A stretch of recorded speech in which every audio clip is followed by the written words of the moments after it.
एक राजा के शयन कक्ष में मंदरी सर्पिनी नाम की जू ने डेरा डाल रखा था। रोज रात को जब राजा जाता तो वह चुपके से बाहर निकलती और राजा का खून चूसकर फिर अपने स्थान पर जा छिपती। संयोग से एक दिन अग्निमुख नाम का एक खटमल भी राजा के शयन कक्ष में आ पहुंचा। जू ने जब उसे देखा तो वहां से चले जाने को कहा।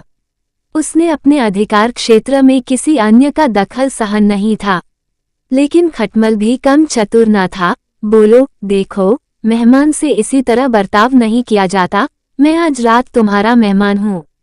जू अंततः खटमल की चिकनी चुपड़ी बातों में आ गई और उसे शरण देते हुए बोली, ठीक है, तुम यहाँ रात भर रुक सकते हो, लेकिन राजा को काटोगे तो नहीं उसका खून चूसने के लिए।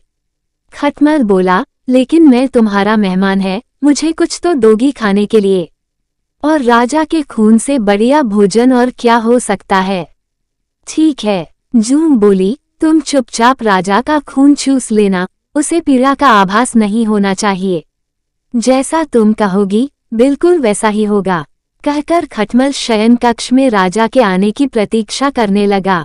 रात ढलने पर राजा वहां आया और बिस्तर पर पड़कर सो गया। उसे देख खटमल सब कुछ भूलकर राजा को काटने लगा, खून चूसने के लिए। ऐसा स्वादिष्ट खून उसने पहली बार चखा था, इसलिए वह राजा को जोर जोर से काटकर उसका खून चूसने लगा। इससे राजा के शरीर में तेज खुजली होने लगी और उसकी नींद उचट गई। उसने क्रोध में भरकर अपने सेवकों से खटमल को ढूंढकर मारने को कहा। ये सुनकर चतुर खटमल तो पनलग के पाए के नीचे छिप गया, लेकिन चादर के कोने पर बैठी जू राजा के सेवकों की नजर में आ गई। उन्होंने उसे पकड़ा और मार डाला। शिक्षा, अजनबियों पर कभी विश्वास न करो।